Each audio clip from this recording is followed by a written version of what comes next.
Nicholas Vernet, and she is a registered nurse, published author, and life coach.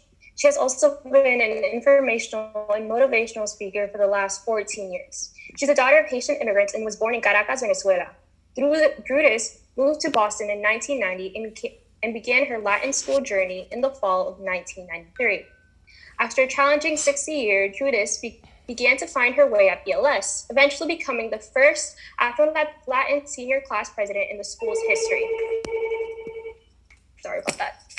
Drudys went on to attend Boston College and continued to grow in her leadership as a school nursing senate president for 2 years. In 2004, she received a Bachelor's of Science in Nursing and began her nursing career locally at Brigham and Women's Hospital.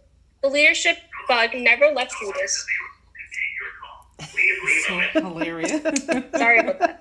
So after 5 years as an ICU nurse, she began to climb the ranks in clinical leadership. In 2015, Drudys left the hospital setting after serving as a director of critical care and transitions into the information technology world within the healthcare sector. In 2018, Drudys published her first book under the pen name Mac Vernet, titled Truth and Triumph. As an author and a speaker, Drudys has been active delivering corporate workshops, emceeing fundraising events, and sharing her knowledge at private and public events with powerful keynote speeches. Drudys is the mother of 2 beautiful children, RJ and Jayla, and is currently living in Massachusetts with her family. Thank you for that wonderful introduction. I appreciate it. I gotta be extremely honest, it is an absolute honor to be amongst you guys today. Graduating from BLS remains one of the highlights of my earlier years. And matter of fact, it was June of the year 2000 when I had the honor and the privilege of speaking to my own graduating class as the first Afro-Latina class president, as you just heard. And that's a big feat for me. It was in our rich history school. I was surprised that I was the first of that kind. I ended my career at BLS in high fashion, but I definitely did not begin my career at BLS that way. I accomplished a lot of wonderful things, and I was heading to one of the wonderful schools in Massachusetts, Boston College. But I want to tell you a little more about my career at BLS. And I want to tell you about the not so glamorous journey that took me to that very moment of triumph when I delivered my speech as a senior in high school. So my BLS career began in 1993. See, back in that era, you probably heard the name Michael Conopasis, and as Aisha just mentioned, he would deliver a welcome speech with the infamous lines, "Look to your left and look to your right. One of you is not going to be here." I believed him, but I never imagined that he was talking about me. Like many of you, Latin school was my first time in a big school, my first time with a little bit of independence, riding the bus on my own, getting to school, finding my classes. I felt like a little adult. I failed miserably at the independence thing. And then the fall of 1994, I was back in our historic auditorium for yet another welcome speech, looking to my left and looking to my right, to all the new faces.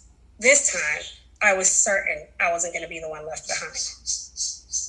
I didn't want those circumstances of the previous year and the things I had been through define me.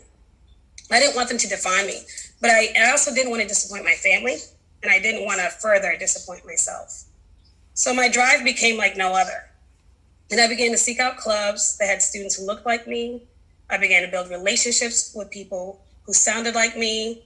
I joined TAG because, again, no one would question why I was brown and spoke Spanish. I was in student council because I love student government. And I also joined the African Culture Society, where I met some of my upperclassmen mentors, among them Omekongo Dibinga, which spoke to the group last year. Over the years at BLS, bias came in many forms. We had a lot of isolation from other student groups and a lot of racial tension in the building. During my second 60 year, we had a student that was in art class due to a lawsuit, and that created a lot of tension in the building as well. We were always in the news, as you guys recently experienced in the past few years. But bias also came from our teachers. Mm-hmm. I had teachers who questioned assignments. I was told, "There's no way you wrote this amazing paper." I was told, "Are you sure you want to get into that AP class? It's a lot of work, you know?" And I wasn't a bad student. I was even told, I don't think it's a good idea to apply to that university, the university I graduated from. So I learned very early at BLS to stand in my power. Every time I came home after my double six a year, my mom would say to me, show me your results and I'll tell you what your effort is. So I did. I became very results oriented and I showed up and I showed out. Being a member of the graduating class of 2020 is your result. And trust me when I say I know your effort. This is no easy feat. You should be immensely proud of yourself and what you've accomplished. You're joining a very special group of people, a very special group of alumni, and a very exclusive group of adults. You should be very proud of that. You carried yourself through. Now, here's the advice part. There's a quote, and I'm going to start with this quote because I love this quote. It's by Jimmy Dean, and it reads, I can't change the direction of the wind, but I can adjust my sails to always reach my destination. As you move forward into the beginning of your young adult life, I want to encourage you to stand in your power. You're never going to be able to change the direction of the wind, and that's okay. But you will always have the choice to adjust your sails.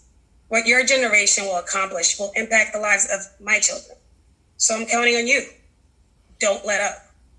I'm counting on you to adjust the sails and demand justice. I'm counting on you to adjust the sails and demand equity. I'm counting on you to adjust the sails and create your own path. Create your own way. Build your own table. Build your own legacy. I want to encourage you to commit to your purpose and always stand in your power. And if your journey takes a detour, allow yourself to feel and allow yourself to experience that. Allow yourself time to process it and then adjust your sails again. But don't let up. And if your journey hits a roadblock, allow yourself to recognize it and allow yourself to acknowledge it. And then bust your way out. But don't let up. Life's journey will have plenty of peaks and valleys. Trust me, I know. So try to process the valleys in the most objective way possible and then climb your way out.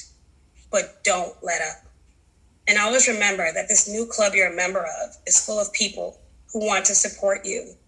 This BLS alumni club, this BLS administrators, BLS teachers, we want you to be your best. Now, I'm going to urge you to look to the left square and look to the right square and look up and look down.